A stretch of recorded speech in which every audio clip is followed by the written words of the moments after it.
Good afternoon and welcome into the second floor of the Duncan Student Center. I'm Maria Wainscott, your host today. Joined with me is JJ Post and Andrew McGuinness. Today we're recapping all of your favorite Notre Dame sports, from men's hockey all the way to women's basketball and everything in between. Stay tuned, you're watching Shamrock Sports.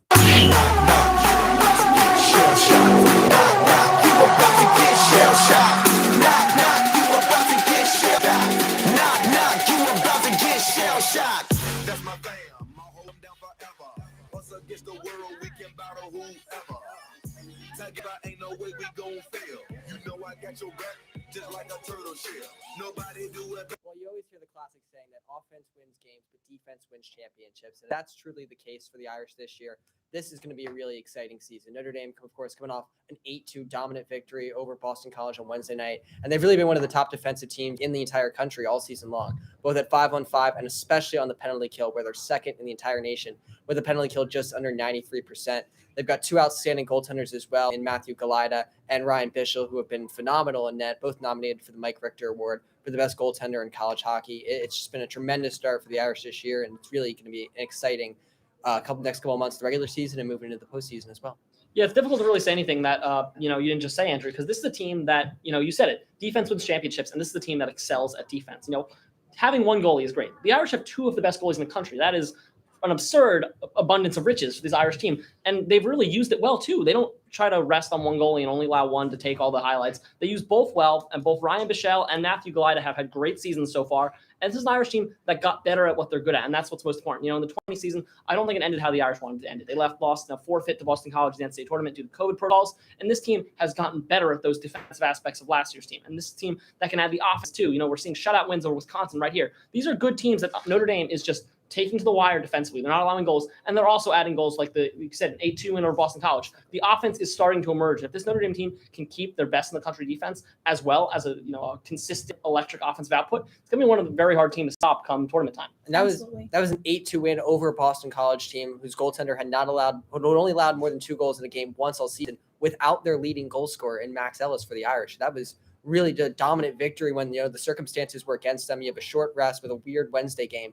and they came out a little bit slow, but once they hit full stride, they were absolutely dominant. Their power play looked probably as good as it has all season, which is a really encouraging sign moving forward. Absolutely. Yeah, I'd have to agree with both of you. Something that I would take away from this kind of midseason review is the balanced attack on all sides. So we have 15 Notre Dame players having a goal this year, with 12 of those players having over 10 points. Max Ellis, of course, being the leading scorer there with 14 points.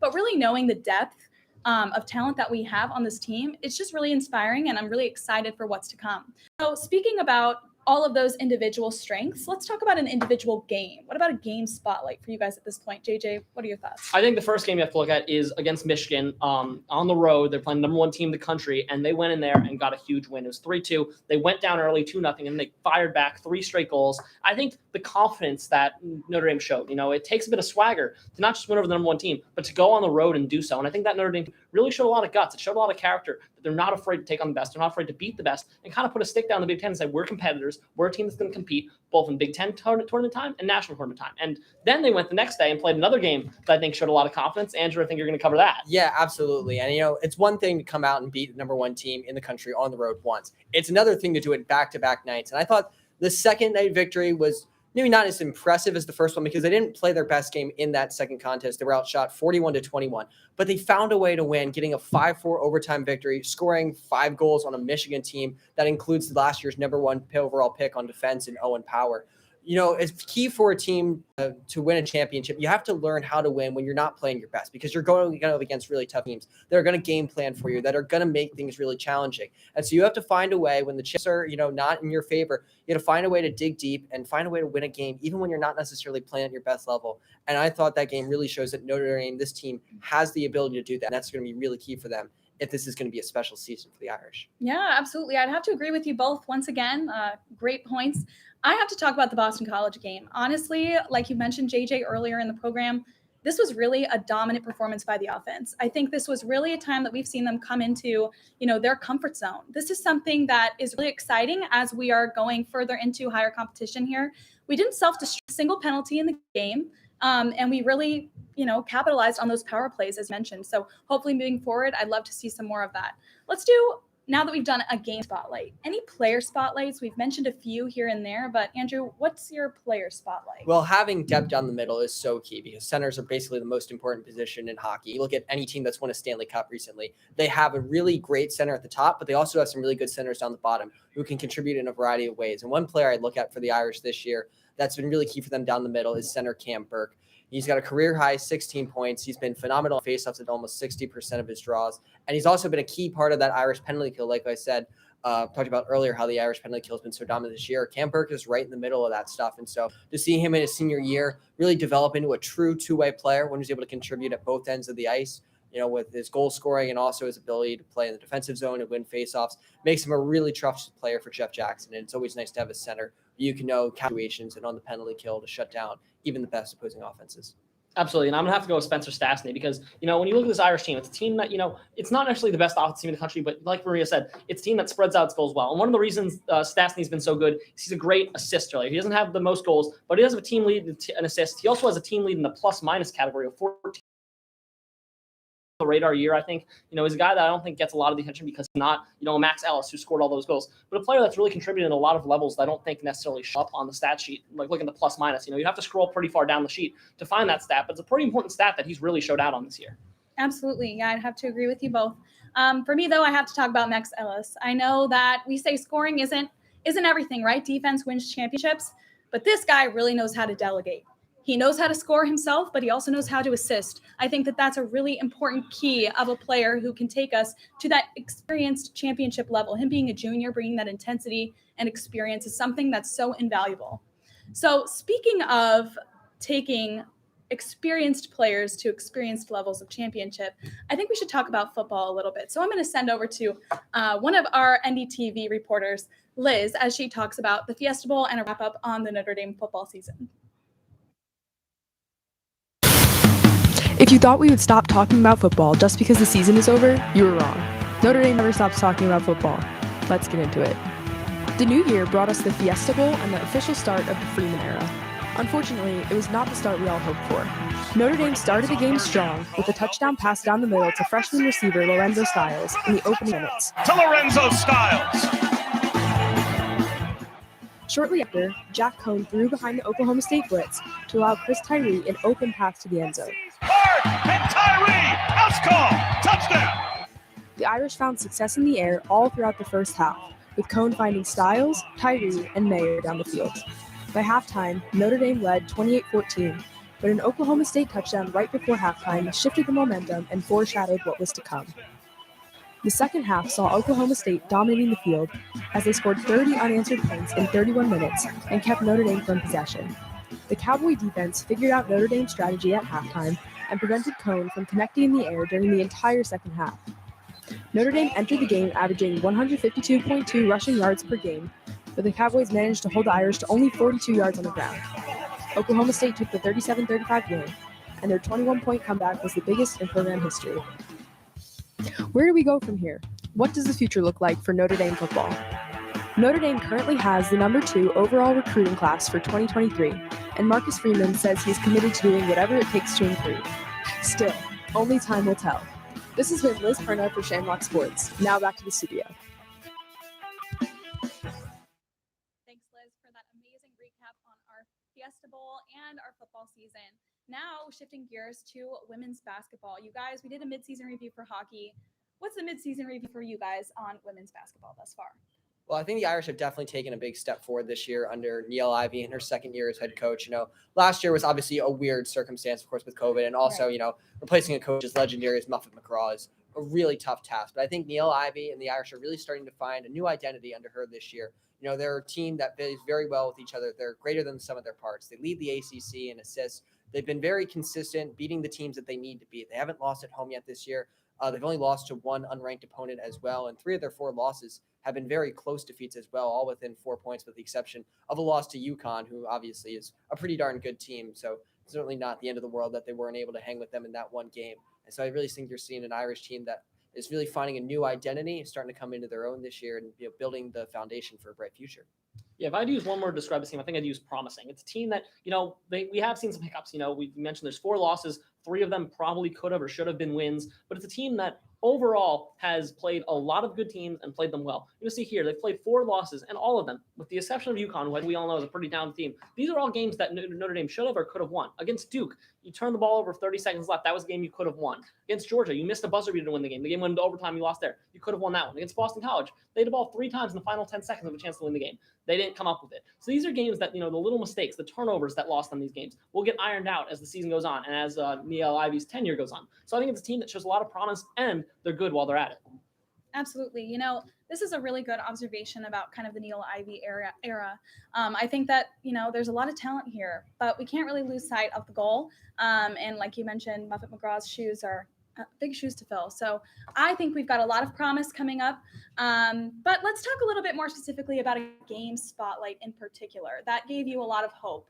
Something that Niele Ivey wants to do is obviously take this team to the championship. We've heard a lot of good things from her veterans, Skylar Diggins, now Michaela Mabry as well, now being one of her assistant coaches. They're trying to take this team to be championship bound. So how do we do that? What's a game that's given you that hope that says that we can get there? One game that stood out to me, not usually do you highlight losses in games you want to go over as a turning point of the team, but the Duke game really stood out to me as a game that Notre Dame really showed what they could be, because going on the road and finding a win against a top 20 opponent is never easy. We talked about how good this team was at home. Going on the road and getting a win against this Duke team, this top 20, one of the best teams in the ACC, it's a hard task to do, and Notre Dame very nearly came up with it. They arguably should have came up with it. They had a 2-point lead with 30 seconds left, unfortunate turnover, and then a flurry of missed shots at the end.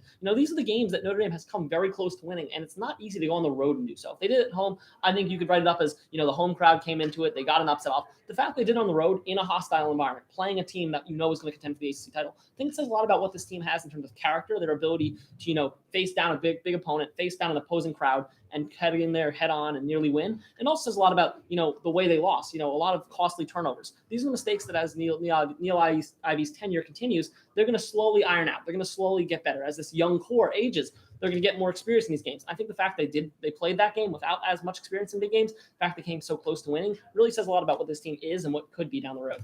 Yeah, I actually want to bring up a game that JJ mentioned briefly earlier, and it's another one that the Irish unfortunately lost, and it was that Georgia game. It's really tough to play in an opposing arena, especially one as hostile as Duke, but sometimes it can be even tougher to play in a neutral site where the crowd isn't into it, and you have to kind of find your own energy. And sometimes that can benefit a young team, but it can also, result in being a little sloppy. And that Georgia loss, like JJ said, they missed a buzzer beater with a chance to win the game. They also had 25 turnovers in that game. Now, it did go to overtime, so there's a couple extra minutes there, so maybe it's not quite as bad as it seems, but still 25 turnovers is a lot. And you can look at that in 2 ways. You can either say that, all right, we turned the ball over 25 times. That's horrible. That's unexcusable. But that's also a pretty easy error for Niele Ivey and the coaching staff to fix. And it's an error that's going to be ironed out, like Jacob mentioned, as this team continues to get older, more experienced. They're going to get the opportunity to play in some big games this year. And it's going to be a learning experience for them. I don't want to totally write it off and say that they have no shot in those games, because they do. They're a very talented team. But even if they do lose, even if this isn't necessarily a deep NCAA tournament run for them this year, they're going to gain valuable experience, and it's going to make them better players and a better team as a whole, coming into the future. Absolutely. Speaking of games where I've seen the team work together as a whole, I really want to talk about that UNC matchup. When the Tar Heels came to South Bend, this was a pretty daunting task to try and beat UNC. That game was electric. The atmosphere, we talked about the energy that comes with playing either at a home stadium or away, and definitely that atmosphere played to our benefit in that game. I really want to talk about that last minute before going into the second half. We were down at a 9-point deficit, and everybody knows any sport going into the second half at a deficit, that's really not a momentum that you want to carry forward into the second half. So the fact that in that last minute we were able to come back to a 34-33 lead and really turn that tide, that really shows for me that this team has grit. They're willing to work together, and they're not discouraged from any sort of deficit, especially going into the second half of the game. And they came back and won. This is a gritty team. This is a team that I'm really looking forward to seeing what they have in store. So speaking of the team's success, I want to talk about all of the individual members that really make the team's success what it is. So Andrew, start us off with your player spotlight of the women's basketball team. Well, I would have to go with Olivia Miles for my player spotlight this year, and she's really a complete player for the Irish. She's a key ball handler for them as well. She's second on the team in points. She's first in assists as well. You'd expect that from a guard, but she's also a tremendous player at the other end of the court. She's also leading this Irish team in steals, and she also collects quite a few rebounds, especially defensively. She's fourth in the ACC, I believe, in defensive rebounds, and she has 6 double-doubles on the season as well. You don't usually expect that kind of production out of a guard, and so I think having a player that's as well-rounded as her and who's as aggressive as her in terms of getting to the rim, both in the offense, for scoring points and also defensively picking up quite a few rebounds. I think she's a really good player, and I think she's going to help the Irish, in these big games moving forward. Yeah, and the player I want to look at is a freshman, Sonia Citron, who I don't think has gotten the credit or the minutes I think she's deserved at this point. I was on herhoopstats.com. It's an analytics site for women's basketball. Citron has the second highest win shares in the team and the highest win shares in the team per 40 minutes played. She's a player that comes off the bench. She's one of the best free throw shooters in the country, mind you. But also, really, win shares show your impact on all phases of the game. You can have good scorers, you can have good rebounders, you can have good anything. Your overall impact is what win shares looks to measure. Your overall probability that you gave the team to win. And Citron has been excellent in this metric, and especially excellent when you given her role coming off the bench and not getting those full 40 minutes that you see some of the starters getting. And her other underlying numbers really good as well. She is top 3 on the team in underlying numbers for points, rebounds, and assists. That's basically the big 3 for basketball. And while this, overall statistics won't show it because she doesn't play as many minutes as some of the other players, her underlying numbers as a freshman, super promising. She's a player I think as the season goes on, it's going to work her way into more and more time in the rotation. I think it's going to really output. Yeah, I love those 2 players as player spotlights. But I've got to talk about Dara Mabry. The Mabry name is obviously a legendary one here at the University of Notre Dame. But I want to talk about Dara, the youngest, and the best on the team. She's pretty insane. She's got 18 20-point games this year.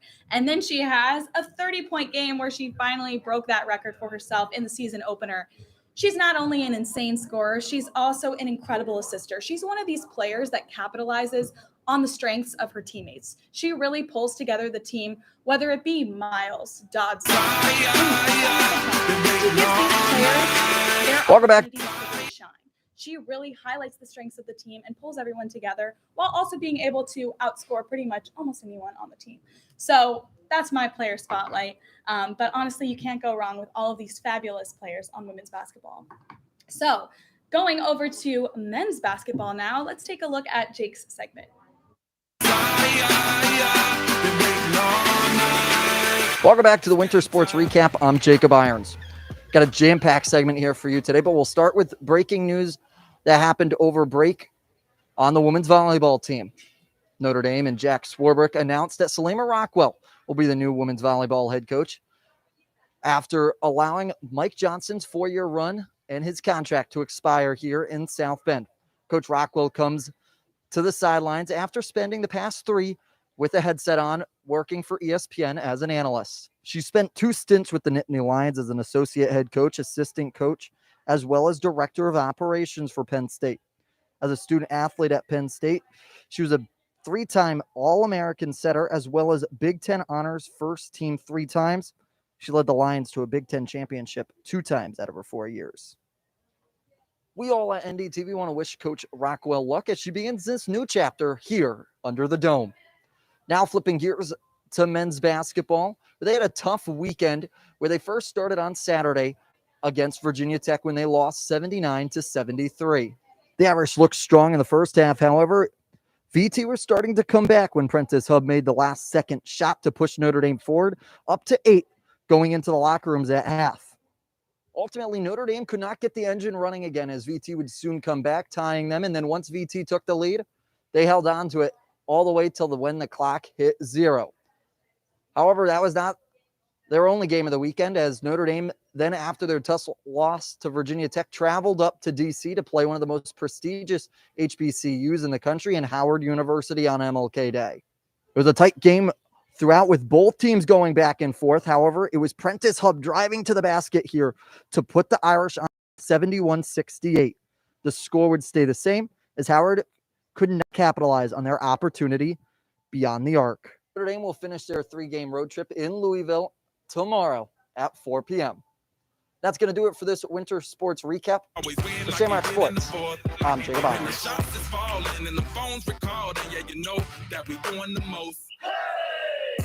We gon' make it rain, rain, rain, like we won the championship game. Don't need some more champagne. Absolutely. I'll stick with men's basketball because I think we got a pretty important stretch of the season coming up for Notre Dame.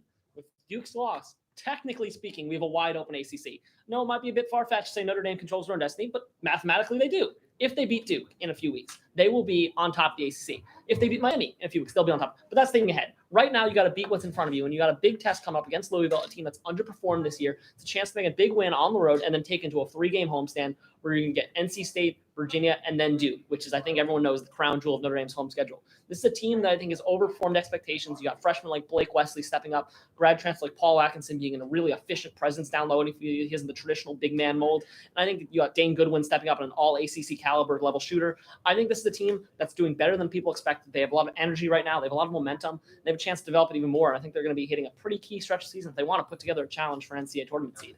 Yeah, there's certainly a lot ahead for this Irish team as well, but they also have to be careful not to look too far ahead. We saw in that Howard game on Monday, they had a big lead late in the game, and then all of a sudden Howard goes on a double-digit run, and they almost blow it. Howard had a 3 for the tie, could have forced overtime. That goes in. They have all kinds of momentum, and there's a decent chance the Irish lose that game, and it would have been an absolute killer. They've had a couple disappointing losses on this season, so it's all about finding that consistency for Notre Dame this year, and so obviously, they have a tremendous opportunity ahead of themselves with that Duke loss, with the ACC being wide open, but they really just need to take things one game at a time. I think that's where you're really going to see some of the veteran players, a guy like Prentice Hub, who I know has also been inconsistent throughout his college career, but, he's very experienced. He's been in these big games before. We've seen him hit not a buzzer beater, but a late game winner at Pitt earlier in the year. So I think Notre Dame is really going to have to rely on their veteran players and Coach Mike Bray as well if they're going to be in position for those big games against Duke and Miami to really be meaningful.